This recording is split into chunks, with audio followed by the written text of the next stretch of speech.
We began a series last week, but before we get to that, next week we will celebrate parent and child dedication. And I think it's fitting that we are where we are in this text as we think about what it means for families to raise their children to follow God. Raise their children to know who Jesus is and to worship Him and serve Him. But it takes the whole church to be involved in that. And I say that for a specific reason today, because if you were raised as a Baptist, and many in the room were not, but if you were, you may know that by tradition, the first Sunday in May is what? Senior Adult Sunday. Isn't it strange? We have all these things that we do. But yeah, today is Senior Adult Sunday. And I point that out for two reasons. One is typically we would do a banquet or a meal, but because that somewhat slipped up on us with all the things we've had going on, and we weren't able to do it last year because of COVID, we are going to do it, but it will be on the 6th of June. So just over a month away. And there are those who are diligently already selling tickets to that event. You can pick some up today if you'd like. But that will be going on the 6th. The second reason I bring that out today is I have in the past, and I believe I've even done it here, preached a sermon on this sacred day of Senior Adult Sunday to challenge some of our more experienced church members that if you are still taking breath, you are still to be serving. In fact, the title of that sermon, if you don't remember, was "If You're Not Dead, You're Not Done." So I'll spare you that sermon again today, but it does take all of us. And I want to thank you for those who are experienced, have been around a little longer than I have, and how you have continued to pour into the next generation and the generation following to make sure that our faith continues. Christianity is always one generation away from extinction. If we don't pass it on, it doesn't get passed on. And God calls us to that. He calls us to serve Him and to share, to make disciples, Jesus said. That was the command. Go and make disciples. And so thank you. We celebrate you today. We'll celebrate you even more on the 6th of June. So I wanted to point that out today. As I said a moment ago, we did start a new series last week. Love the Lord your God. We are working through Deuteronomy chapter 6. And I shared last week, or I asked the question rather, do you love God? I think we're here today because we do, or we try to, or we try to convince ourselves that we do. But I believe it is so important for us to truly stop and remember, as we just sang about, all the things that God has done for us and in us, and give Him praise. Truly love Him. And so as we work through this chapter of Deuteronomy, we'll hear over and over again this idea of love, how we love Him. When Jesus was asked, what is the greatest commandment? And I asked a question last week, and someone actually knew, I believe in the second service, how many commands there are. There are 613 commands throughout the Old Testament. And so it was a legitimate question when Jesus was asked, what's the greatest? Now we know in chapter 5 that Moses gave us, or God gave us through Moses, these 10 commandments, but throughout the Old Testament there are 613, and then the Pharisees developed a whole set of rules to help us understand how to keep those. So books were written on the things we could and could not do. And so when Jesus arrived in the first century, it was a legitimate question. What is the greatest? Of all these commands, what is the greatest? What's the one that we need to make sure, without fail, we keep? And Jesus said, "Hear, O Israel, the Lord our God, the Lord is one. Love the Lord your God with all your heart, with all your soul, and with all your strength. And Mark, he added, and with all your mind. That's the Shema. This is something that every good, practicing Jewish boy and girl would know. It was something that was recited. It was really their statement of faith. And it was to be recited twice a day. Twice a day. Not just on Sabbath, not just on those days when they gathered in the synagogue, but twice a day they were to recite the Shema. Why is that so important? Because they needed to remember there is only one God. There is only one God. And our role, when we think about the fact that there is only one God, the only thing that matters for us is that we should love Him with all that we have. That is the greatest commandment. The Shema. They recited it twice a day. Many of you may have studied some in the Old Testament and know about phylacteries. They would write this Shema and maybe some other things on a piece of paper, roll it up, and put it in a leather pouch and strap it to their forehead or to their arm so that it was a constant reminder of what? There's one God, and we're to love Him with all that we have. A constant reminder. They lived their lives with that reminder. Even today, I don't know that you'll see too many people, even the Hasidic Jews in Jerusalem, I don't know that you see all of them wearing phylacteries all the time. But even today, if you go to a practicing Jewish home, you will probably see a gold plaque on the door. Usually it's about this big on the door frame going into the house. That's a phylactery. Inside that box is to be a little scroll rolled up that has the Shema on it, along with other things they want to write to remember, and put it in there. That is a constant reminder every time they go through the door. It's a reminder. There's one God. There's only one God. And we're to love Him with all that we have. Now, why would that be a good thing for us to remember? Because we need to remember there's only one God. And that we should love Him with all that we have. Last week we talked about this idea in the first 3 verses of this text that we are commanded to fear God. But we talked about the fact that that's not to be afraid, but to have a reverent respect for Him, of who He is. And when we think about who He is, we're reminded of who we are. So I asked us last week and challenged us last week to have a good self-awareness of our own identity in relation to who God is. But today I want us to look at this idea of love, what it means, why it's important. The Shema says, "Hear, O Israel, the Lord our God, the Lord is one. Love the Lord your God with all your heart, with all your strength, with all your soul, and with all your strength." And then verse 6 says, "These commandments that I give you today are to be on your hearts," to be in your mind, a part of you. On Wednesday night, I shared this last week, we're working through the Gospel of John, and in chapter 14, Jesus taught over and over again, using the metaphor of a vine and a branch, that we are to remain in Him, to be focused on Him, constantly in relationship with Him. When that is the case, we will bear fruit. I believe that's what God was telling us through Moses here.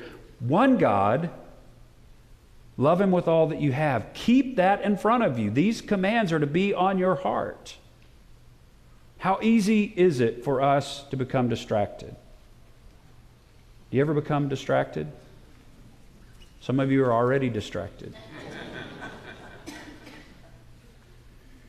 It's so easy for us to drift away, to become distracted. Maybe we need to walk around with a pouch strapped to our arm as well, to be a reminder that there is only one God. This text, this Shema, starts with, "Hear, O Israel." For us, "Hear, O church." Shema translated means hear. What Moses is saying, what God is saying through Moses is, this is important. Listen up. Pay attention. "Hear, O Israel. The Lord your God, the Lord our God, is one." The Lord our God, the Lord is one. The actual Hebrew is Yahweh our God, Yahweh one. You hear what's important in that phrase. That's one of the things about Hebrew. They didn't waste a lot of time with vowels or spacing. Vowels came later with little dots and lines. They also didn't waste a lot of words. They got straight to the point. Yahweh our God, Yahweh one. That's it. There is one God. They needed to be reminded that God was the exclusive, the only one. They were to have undivided attention, undivided affection, undivided worship. In a world of a pantheon of gods, they were reminded that there's really only one true God. What about for us? In our world, are there more than one God?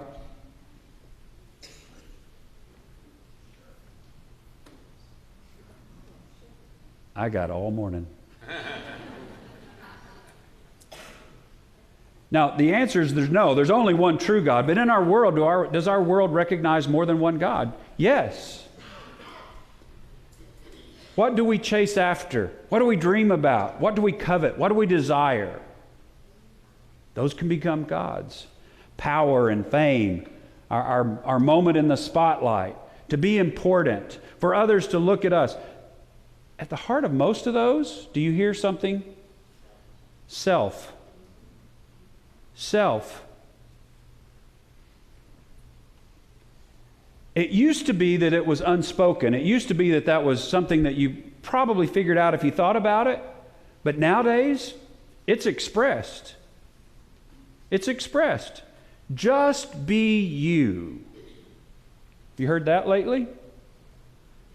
There's a commercial out that I hadn't seen it in a while. Of course, I quit watching TV for... That would be why I haven't seen it, maybe. But it said, you do you and I'll do me. This whole idea that what's good for you is fine for you, but that's not necessarily good for me, and that's okay too. Now, understand that we as a church need to be loving for all people, regardless of anything, regardless of their socioeconomic background, certainly regardless of their race or anything else, any other label we can put on. We are to love people. That, according to Jesus in chapter 14 of the Gospel of John, is our trademark. That's how the world's going to know we're His disciples, if we love one another. But we also need to understand that there's only one God. There's only one God. And the problem with our culture, and as I said, it's not something new, it's just something that's become more obvious. And that is, there's a tendency to elevate ourselves to the status of God. Because that's really what we're saying. I am the ultimate authority on me. And you be the ultimate authority on you, and we'll all get along fine. Now we know that doesn't work. We know that's why we have commands given us to give us those guardrails we talked about last week. But that's what the world would say. And they're not saying that I'm a God, but they're saying, I control me, you control you, and everything will be fine. The pandemic has shown us that we can't control anything. At best, we can control our response to what comes our way. God is the only one in control. There is only one God. And so God gave Moses this word, and Moses passed it on to us. These commands I give you today are to be on your hearts. There is only one God. We need to be reminded of that as well. There is only one God, and it's not us. It's Him. The word one is not only to be understood as single, only one single God, but also in the sense of uniqueness, otherness, difference. The Lord, our God, the Lord is one and only worthy of praise. The one and only worthy of worship, the one and only who is sovereign, the one and only who should be the object of our reverent fear, our respect, the one and only that deserves our obedience, our faithfulness. Hear, O church, the Lord our God, the Lord is one. And we are to love Him. But we need a better understanding of love. How many of us have ever gone to one of our favorite restaurants that you'd been thinking about for 2 or 3 days, thinking about that favorite plate that you love to get there, and as soon as you take that first bite, you just sit back in your chair and say, "Oh, I love this," fill in the blank. Is that love? If it is, guys, don't ever say "I love you" to your wife, because that doesn't communicate. I can say I love Italian food, or I love food. You can look at me, you can see that that's really the best way to get about it, and just say I love food. But that's desire. That's not real love. We need to have a better understanding. When God said through Moses, "Love the Lord your God with all your heart, with all your soul, and with all your strength," what does He mean, love? It's more than a feeling. That ought to be an 80s rock song, shouldn't it? It's more than a feeling, and that's the thing. That's the problem with the definition of love, is most people see it as a feeling. That warm, fuzzy feeling when you meet that someone special. The problem is the feeling isn't always there. It doesn't always last. We need to understand that love is more than a feeling. Love is wishing well on someone else, even if I get nothing in return. Love is sacrificing my own desires to make sure the other one is happy or pleased. Love is devotion. Love is submission. Love is surrender. It's all these things, even when we don't feel like it or feel it. That's love. Now, we know in the New Testament there are 3 words that are translated into the English language as love. Phileo, which is the brotherly love. Eros, which is the more sensual love. And then agape, which is that sacrificial, selfless act. Not feeling, act. That's the kind of love we're talking about here. The word for love rarely shows up in the Hebrew language, or very rarely in the Old Testament. In fact, it appears here in Deuteronomy as the first instance that this should be the primary attitude that we have toward God. And so we're told that we are to love the Lord our God. But then he finishes in that 6th verse, "Keep these commands on your heart." These commands that I've just given you in chapter 5, just before, all of these 10 commands, keep these in your heart. Why is it important to tie in the same 2 verses, love the Lord your God with all your heart, with all your soul, and with all your strength, and then say, these commands are to be on your heart at all times? Because love is obedience. Love is doing what God commands.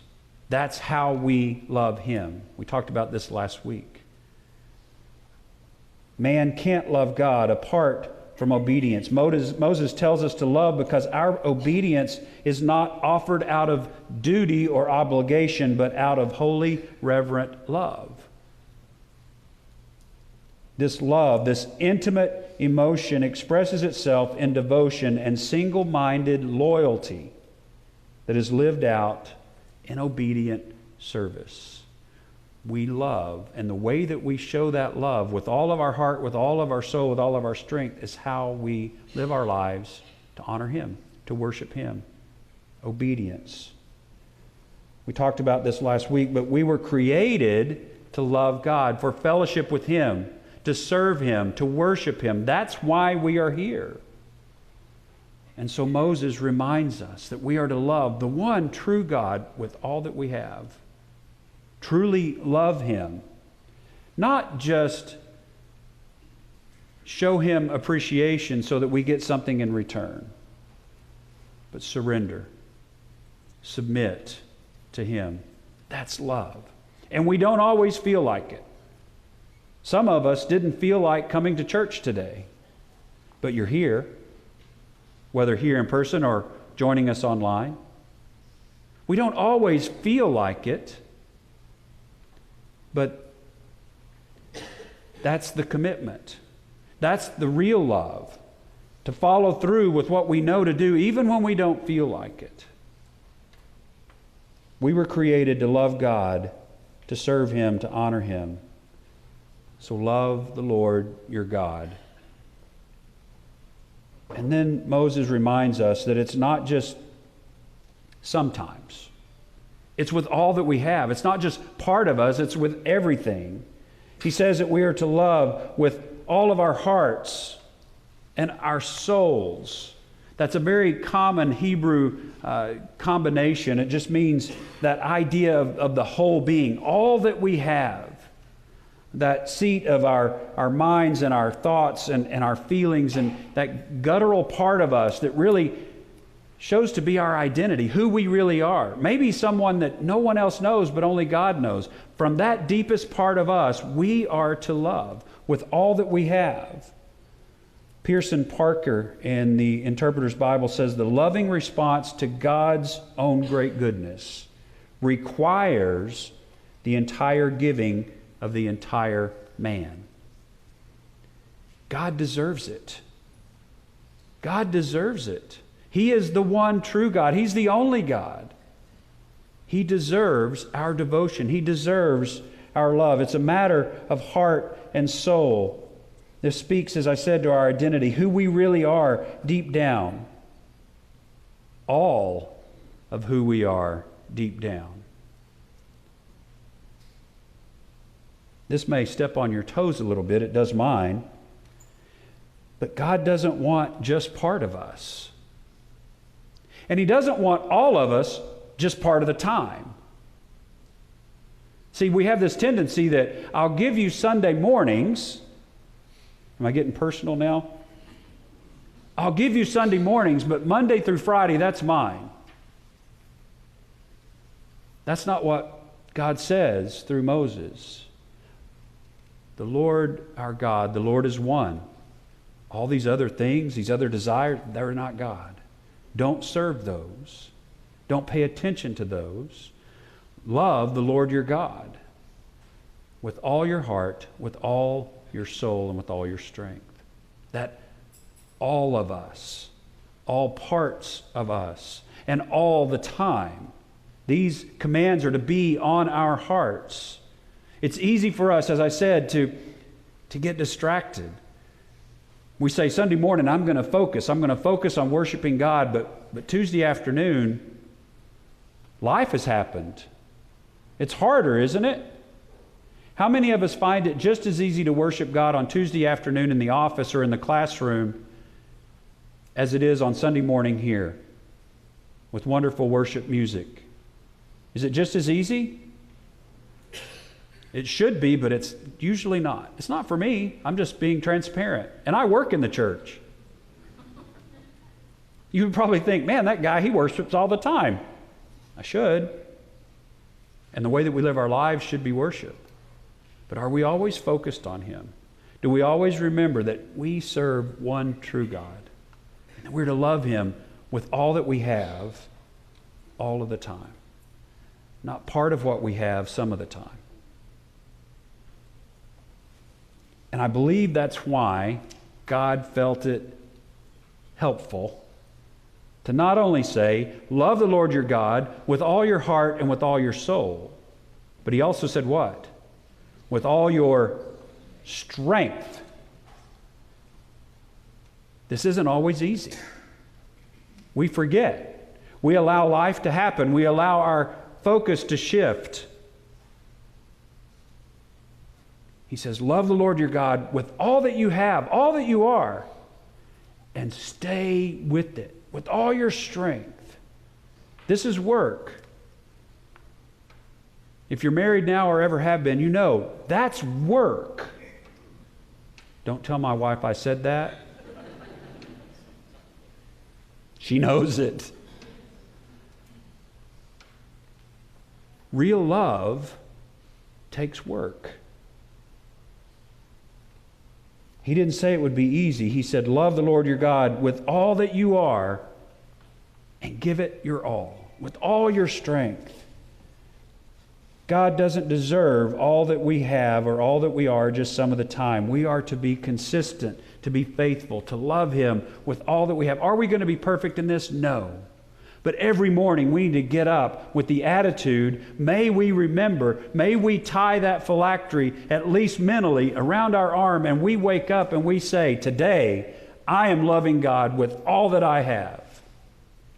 And then tomorrow morning get up and say the same thing again.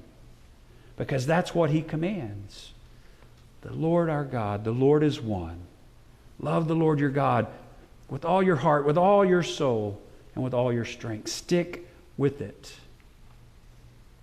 I've referenced this book before, but Eugene Peterson wrote a book titled The Long Obedience in the Same Direction. It's that constant plodding, moving forward love. Remember, there's only one God. And He deserves all that we have. May we use all of our strength to keep moving forward. We are commanded to keep His commands on our hearts, to continue this focus of who He is, and that we are to love Him with all that we have. Love the Lord our God with all you have and are. My challenge, you've heard me say it enough today, you could probably recite it, but it's going to be on the screen. I want to read this together as our challenge as we close this morning. Hear, O church, the Lord your God, the Lord is one. Love the Lord your God with all your heart and with all your soul and with all your strength. Let this command be on your heart every single day for the rest of your life. Let's pray together. Lord Jesus, we thank you for your word. I thank you that you chose to highlight this particular command as the greatest one, the one that is foundational to all others, to love the Lord our God with all that we have, our hearts, our souls, our strength, our minds, all of us. Give us the courage to try that. Give us the strength to do it. Find us faithful. We do love you. Help us love you more. Help us to focus on that every single day for the rest of our lives. Jesus, it's in your name we pray it. Amen.